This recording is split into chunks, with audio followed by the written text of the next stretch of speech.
Julian Thorn liked to hear the sound of bone snapping. To him it sounded like authority. When he swung that iron bar down on Silas's leg 3 years ago, he wasn't just punishing a laborer for looking him in the eye, he was marking him.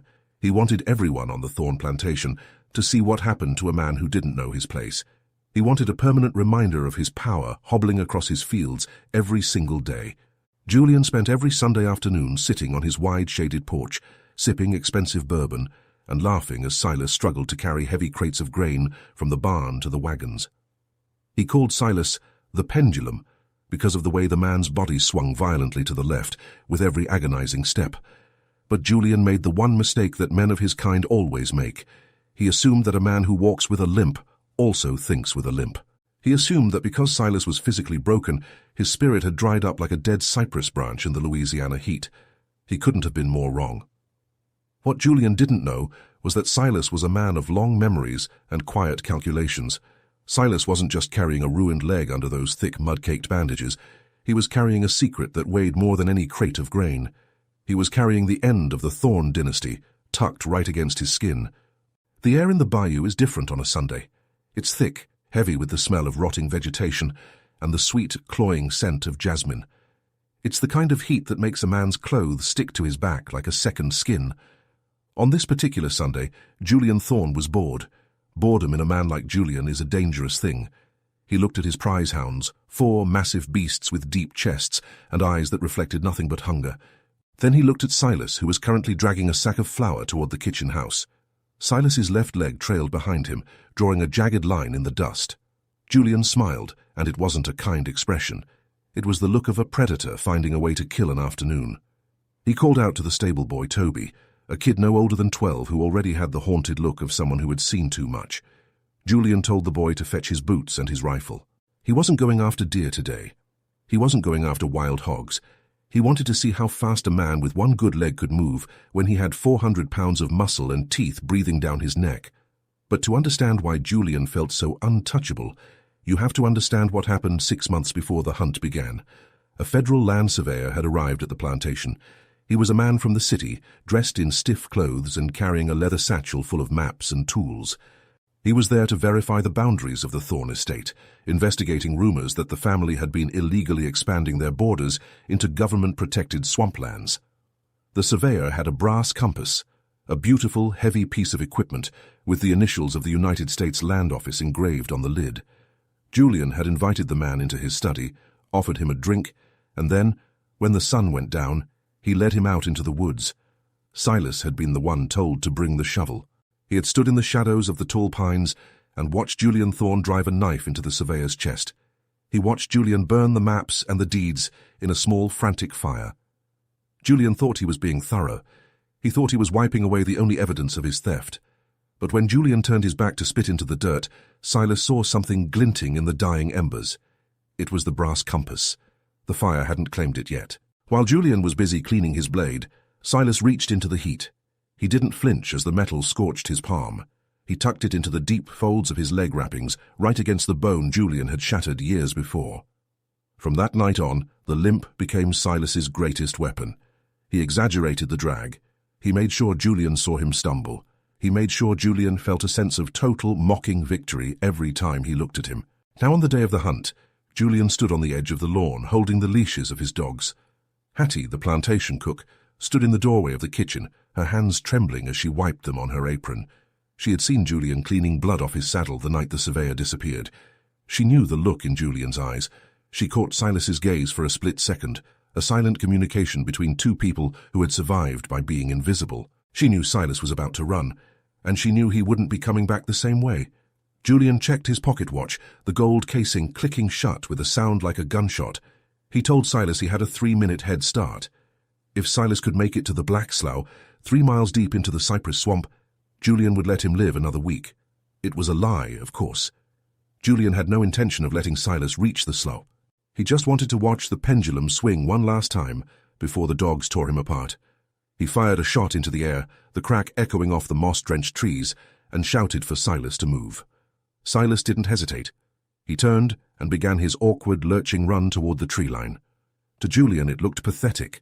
Silas's shoulders leaned hard to the right, his left foot dragging through the dirt, kicking up small clouds of dust. Julian laughed, a loud, jagged sound that cut through the humidity. He leaned against a fence post and lit a cigar, watching the man he thought he had broken vanish into the green wall of the swamp. What Julian couldn't see from the porch was the change in Silas's eyes the moment he stepped under the canopy of the trees. The moment the leaves blocked the view of the big house, the pendulum stopped swinging. Silas didn't stop limping, not yet, but the rhythm of his movement changed. It became purposeful. Every time his foot hit the ground, he was measuring the distance. He knew every root, every sinkhole, and every patch of soft mud in that swamp. He had spent years mapping it in his head while Julian was busy drinking away his father's fortune. The 3 minutes felt like an eternity to those watching from the quarters, but to Silas, it was a precision window. He didn't head for the dry paths. He headed straight for the places where the ground looked solid, but acted like water. He was leaving a trail, but it wasn't the trail of a panicked man. It was a lure. He made sure to drag his foot extra deep in the soft silt near the creek beds.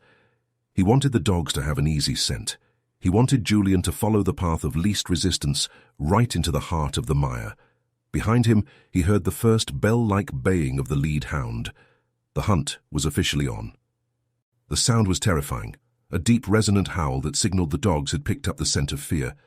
But Silas wasn't afraid.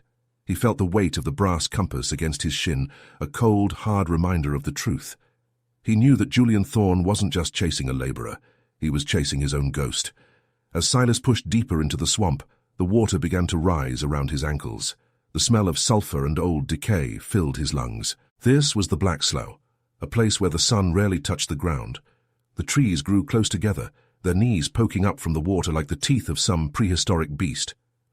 Silas stopped for a moment, listening. He could hear the crashing of the hounds through the brush, and further back the sound of Julian's horse struggling in the thickening mud. Julian was shouting, his voice high and tight with excitement. He was calling to the dogs, urging them forward, confident that he was closing the gap. Silas looked down at his leg. He reached down and tightened the bandages, feeling the sharp edges of the Surveyor's compass. It was time to stop being the prey. He knew that in a few more minutes, the hounds would reach the clearing near the old Surveyor's grave, the very spot where Julian had forced Silas to dig a hole 6 months ago. Julian Thorn thought he was the master of this land. He thought he owned the trees, the water, and the people who walked on them. But the swamp doesn't care about deeds or family names. The swamp only knows the weight of a man. Julian was heavy with arrogance, heavy with his fine leather boots and his silver-mounted rifle. Silas, despite the years of abuse, was light. He knew where to step. He knew which logs would hold his weight and which ones would roll and trap a man's leg beneath the black water. As the dogs got closer, their barking turning into frantic yelps of anticipation, Silas did something he hadn't done in years. He stood up straight. He took a breath of the damp, heavy air and felt the strength in his broken leg. The bone had healed long ago, but Silas had kept the limp, because a man who is pitied is rarely feared, and a man who isn't feared can see everything. He saw Julian Thorn coming through the trees, his face flushed with the thrill of the kill. Julian was so focused on the dragging trail in the mud that he didn't look up. He didn't see the way the ground ahead of him began to shimmer with a strange, oily light. He didn't see that the trail Silas had left was leading him away from the firm ground and directly toward the heart of the quicksand. The trap was set, the bait was moving, and the hunter was seconds away from realizing that he was the one being led to the slaughter. Silas moved behind a massive, moss-covered oak and waited. He didn't have a gun. He didn't have a knife. He didn't need them. He had the truth in his bandages and the swamp beneath his feet. And as the first hound broke into the clearing, Silas prepared to show Julian Thorn exactly what happens when you try to hunt a man who has nothing left to lose but his silence. Julian Thorn was a man who believed in the weight of his own name. He believed that money could wash blood off any floor, and that a title made him a god over the dirt he walked on. But what he didn't realize was that blood doesn't just wash away. It soaks into the earth, and the earth has a way of holding on to a grudge. Silas was part of that earth. He had been stomped on, broken, and pushed aside for 20 years. But the more you compress dirt, the harder it gets. Now Silas was harder than anything Julian Thorn had ever encountered, and he was leading the plantation's golden boy into a place where a family name meant less than a dry piece of wood. The Black Slough was breathing. That's how Silas always thought of it. The way the bubbles rose from the dark water, the way the cypress knees seemed to shift in the corner of your eye. It was a place of shadows and damp heat. Silas moved through it with a grace that would have shocked Julian Thorn. The limp was gone. Every step was precise. He knew where the roots were strong enough to hold a man, and where the mud was a hungry mouth waiting to swallow anything that put too much weight on it. Behind him, the dogs were getting louder. The sound was a jagged edge cutting through the heavy silence of the swamp. King, the lead hound, was a beast of muscle and scars. He was Julian's favorite because he didn't just hunt. He enjoyed the terror of the prey. Silas could hear the wet, rhythmic slapping of the dog's paws hitting the shallow water. It was a countdown, but Silas wasn't just running. He was working. Every few yards he would stop and drag his left foot, creating that familiar, uneven trail. He wanted Julian to see it.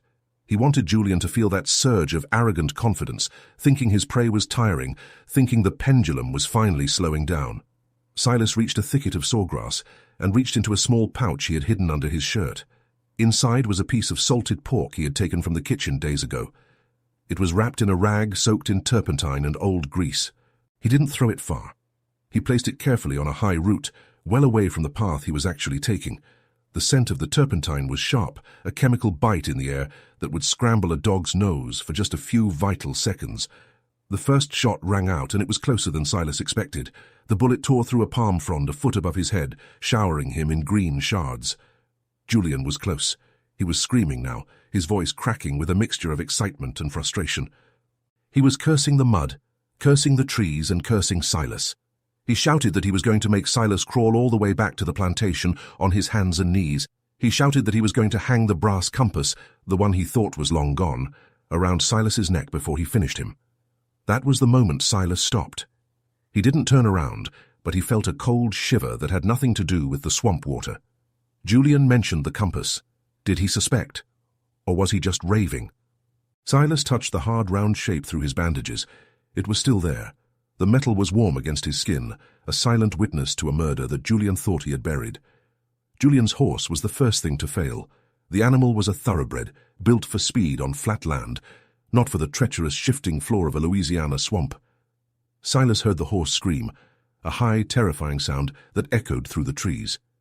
He heard the heavy splash and Julian's muffled grunt as he was thrown into the muck. The horse had found one of the false floors, a patch of floating moss that looked like solid ground, but was actually a deep pool of stagnant water. The animal struggled, its eyes rolling back until it finally managed to scramble back toward the drier ground, riderless and terrified. Julian was on foot now.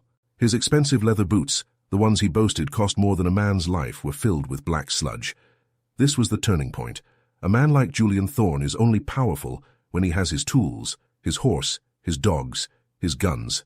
Strip those away, and he's just a frightened boy in a very large, very dark room. But Julian still had his rifle, and he still had his pride. He pulled himself out of the mud, his face smeared with grease and sweat. He saw the limp trail again, leading deeper into the black slough. He didn't see Silas watching him from behind a massive, moss-draped cypress. He didn't see the way Silas stood perfectly still, his breathing shallow and controlled. The hounds reached the turpentine-soaked rag. King skidded to a halt, his powerful nose twitching. The chemical smell was an assault on the dog's senses. He began to whimper, turning in circles, his tail tucked between his legs. The other dogs followed suit, their focused pursuit dissolving into confusion. Julian caught up to them, gasping for air, his lungs burning in the humid heat. He saw the dogs losing the scent and lost his mind. He began to kick at them, screaming for them to find the track. He was a man who couldn't handle the idea that something wasn't going his way. He raised his rifle and fired another shot, this one hitting the water near King's paws. The dog yelped and bolted into the brush, disappearing into the thicket. Silas watched it all. He felt a strange sense of pity, not for Julian, but for the dogs. They were just tools, trained to be cruel by a master who didn't know the meaning of the word mercy. But pity was a luxury Silas couldn't afford. He looked at the sun, which was beginning to dip below the horizon, casting long, bloody streaks across the water. The tide was moving. The swamp was about to change. The water levels in the Black Slough could rise 2 feet in an hour when the tide pushed up through the bayou. Silas knew exactly where the high ground was. Julian didn't. "I see you, Silas," Julian screamed, his voice shaking. He didn't see him, but he was guessing. He started moving toward the old Surveyor's gravesite. He was walking right toward the center of the slough, where the ground was nothing but a thin crust over a deep, airless mire. Every step Julian took was heavier than the last. His breathing was a ragged sob. He was tired, he was wet, and he was starting to realize that the man he was hunting wasn't acting like a man who was afraid. Silas stepped out from behind the tree. He didn't hide anymore. He stood on a firm ridge of roots, looking down at Julian Thorn. The two men were only 20 yards apart, but in the swamp, that might as well have been 20 miles. Julian froze. He raised his rifle, but his hands were shaking so hard the barrel was dancing. He saw Silas standing tall. He saw the leg that was supposed to be shattered. He saw the calm in Silas's eyes, and for the first time in his life, Julian Thorn felt the cold hand of true terror. "You've been faking it," Julian hissed, his teeth chattering despite the heat. "You've been mocking me for years." Silas didn't answer. He didn't need to. He reached down and slowly began to unwrap the thick, muddy bandages from his left leg. The cloth fell away in heavy, wet strips. Julian watched, mesmerized by the slow movement. When the last layer came off, Silas held something up. The sun caught the polished brass, making it flare like a small star in the gloom. It was the Surveyor's compass. The initials USLO were clearly visible even from 20 yards away. The color drained from Julian's face. He knew what that compass meant. It wasn't just a tool. It was a death warrant. It was the proof that the man Julian had killed wasn't just a trespasser, but a federal official. It was the proof that the Thorn land was built on a foundation of lies and murder. Julian tried to step forward, to grab the compass, but his foot didn't find the bottom. He sank to his waist in a single sickening motion. The mud gripped him like a cold vice.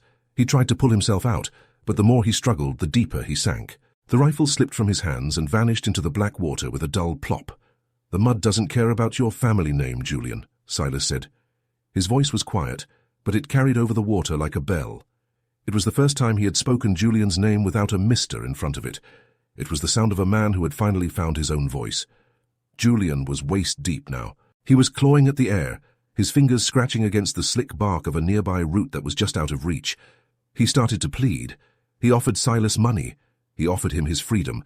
He offered him the entire plantation. Silas just stood there, watching the tide begin to swirl around Julian's chest. He knew that Toby, the stable boy, had already slipped away to find Sheriff Miller. He knew that the sheriff was already on his way to the edge of the swamp, led by the sound of Julian's rifle shots.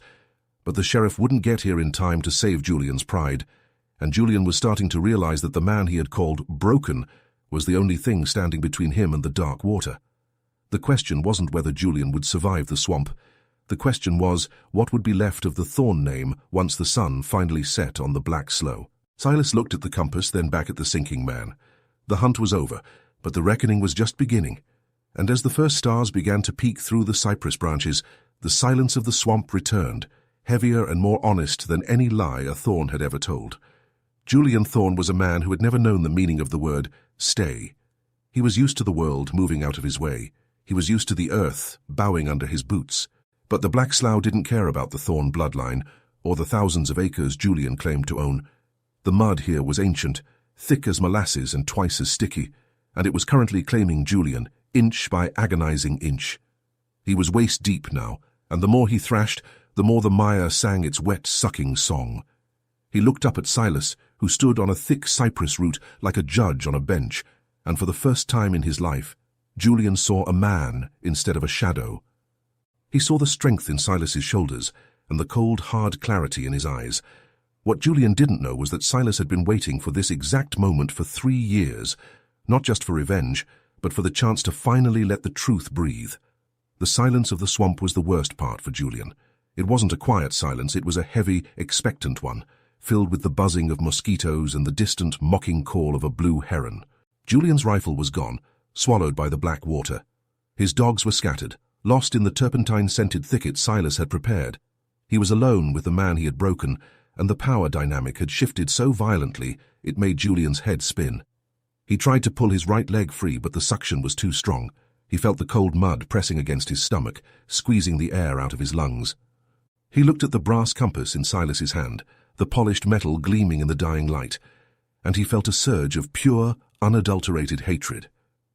He didn't feel regret for the murder of the Surveyor. He didn't feel shame for the land he had stolen. He only felt the burning rage of a man who had been outsmarted by someone he considered less than human. "Give me that compass, Silas," Julian wheezed, his voice thin and cracking. "Give it to me, and I'll tell the sheriff you found it. I'll give you $1,000. I'll send you north. Just get me out of this hole." Silas didn't move. He didn't even blink. He just looked at the compass, then back at Julian. He remembered the night the Surveyor died. He remembered the way the man had begged for his life, talking about his wife in New Orleans and his 2 young daughters. Julian hadn't listened then. He had laughed while he did it. He had treated that man's life like a flickering candle he could just blow out. Silas remembered the smell of the burning maps and the way Julian had wiped his blade on the Surveyor's own coat. The memory was a weight in Silas's chest, heavier than the mud pulling Julian down. Silas had carried that weight in silence for 6 months, faking a limp and enduring the mocking laughter of the Thorn family. Also, he could keep this piece of brass safe. He knew that if he had spoken up sooner, he would have been the one in a shallow grave. He had to wait. He had to lead the wolf into the deep water. His name was Miller, Silas said. His voice was steady, a low rumble that seemed to come from the earth itself. The man you killed. He told me his name while I was digging that hole you ordered. You didn't even ask it, you just called him the intruder. But he had a name and he had a family. Julian spat into the water, a desperate, ugly gesture. He was a thief. He was trying to take what belongs to my family. That land has been Thorn land for 3 generations.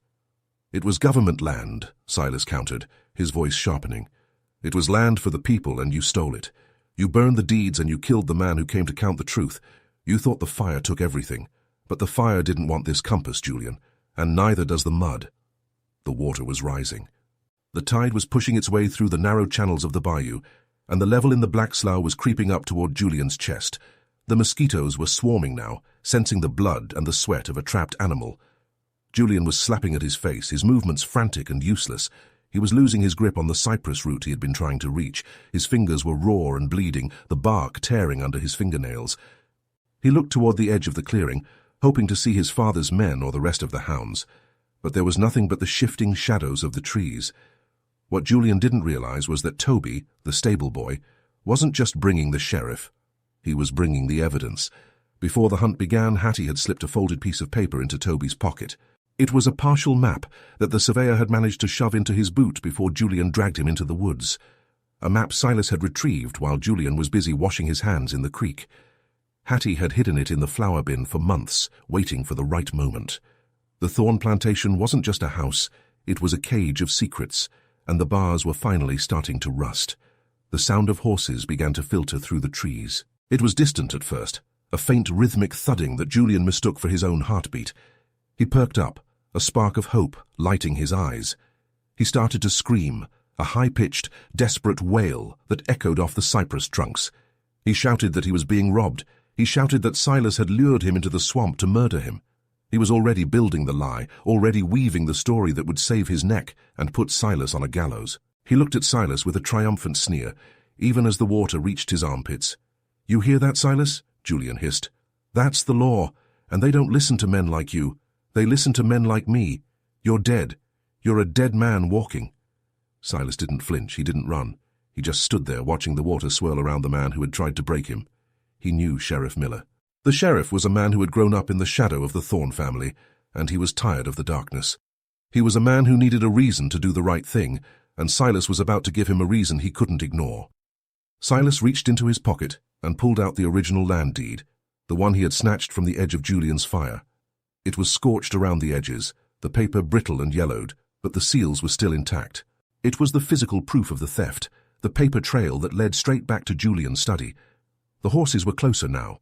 Silas could hear the jingling of the bridles and the voices of men calling out to one another. He saw the flicker of lanterns through the dense foliage. The sun was gone, and the swamp was falling into a deep indigo darkness. Julian was almost completely submerged now. He was tilting his head back, trying to keep his nose above the rising tide.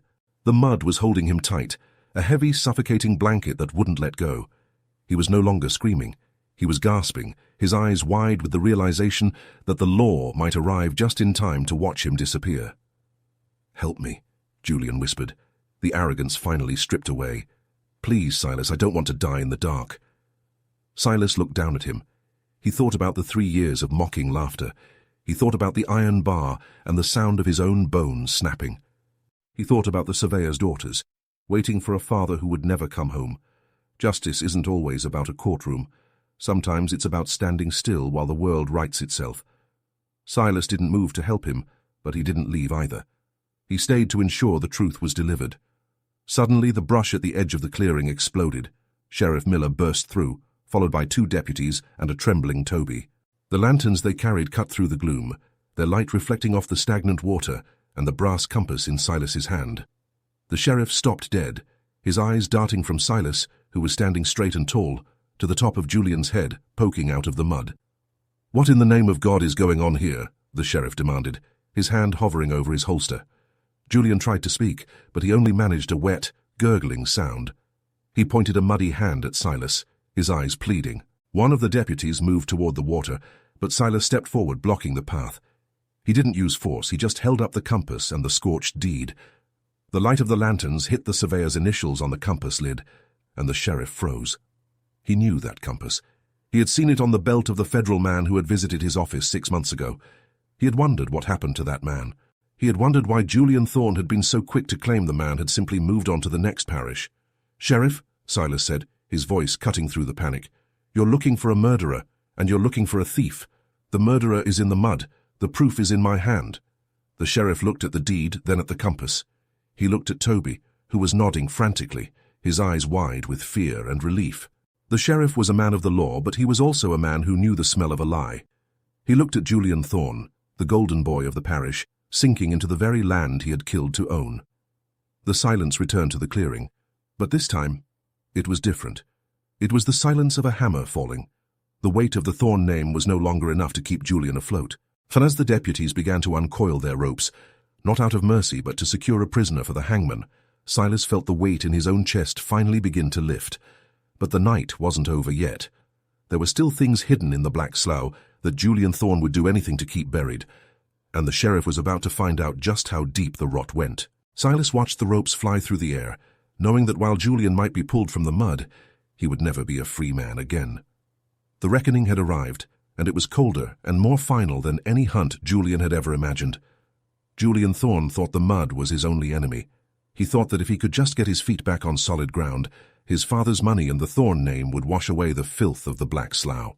But as the heavy hemp rope tightened around his chest, Julian realized something that turned his blood colder than the swamp water.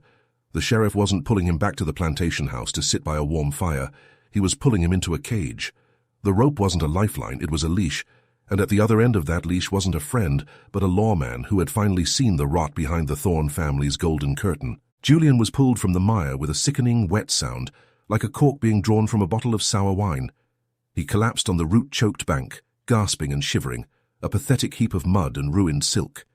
He looked up, expecting to see Silas cowering, but instead he saw Silas standing tall, his back straight for the first time in 3 years. The pendulum had stopped swinging, and the clock had finally run out for the Thorn dynasty. Sheriff Miller didn't offer Julian a hand to help him up. He stood over him, the lantern light carving deep, hard lines into his face.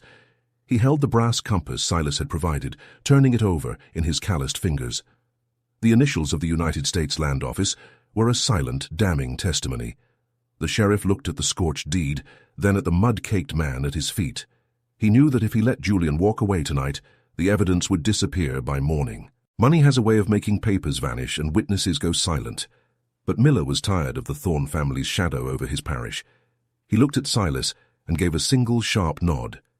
It was a silent command. Silas walked over to a specific patch of ground, just a few feet from where Julian had been sinking.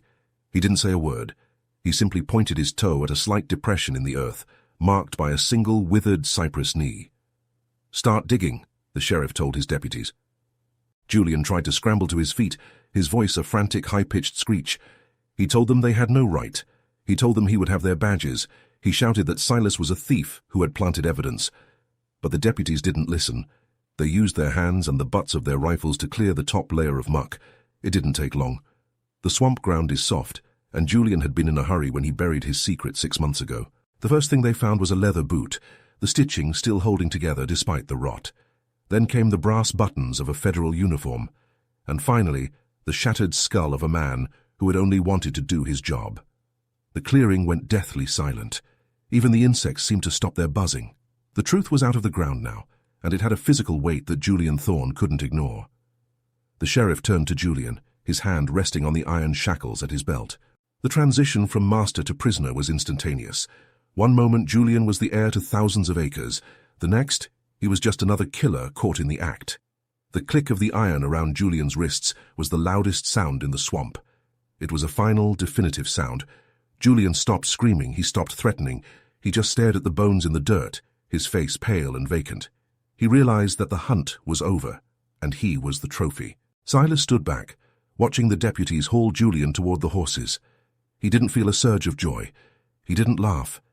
He just felt a deep, quiet sense of completion. He had carried the Surveyor's compass in his bandages for months, feeling its cold weight against his skin every hour of every day. Now the weight was gone, but the reckoning wasn't limited to the swamp. As the sun began to rise, the news of Julian's arrest spread through the Thorn Plantation like a wildfire. Hattie was waiting at the edge of the fields, her arms crossed over her apron, watching the sheriff's party emerge from the tree line.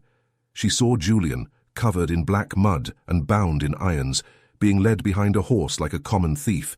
She didn't say a word, but she caught Silas's eye and gave him the smallest of smiles. It was enough. The other laborers stood in silence, watching the man who had mocked their pain being led away in shame. The power of the Thorn name had evaporated the moment the first bone was pulled from the mud. Within a week, federal agents arrived from New Orleans. They didn't care about local politics or the Thorn family's history. They only cared about the murder of a government official and the theft of federal land. They went through Julian's study with a fine-toothed comb. They found the ledgers. They found the correspondence. They found the maps that Julian hadn't quite managed to burn. The entire estate was placed under federal lien. The thousands of acres Julian had killed for were seized by the government. The Thorn house, with its wide porches and polished floors, was boarded up, its windows staring out like the eyes of a dead man. Julian Thorn was taken to a federal prison, far away from the parish where his name meant something. He would spend the rest of his life in a stone cell, with nothing to listen to but the sound of his own breathing and the memory of the pendulum swinging in the dust. Silas didn't stay to watch the final collapse of the Thorn estate. He had done what he came to do.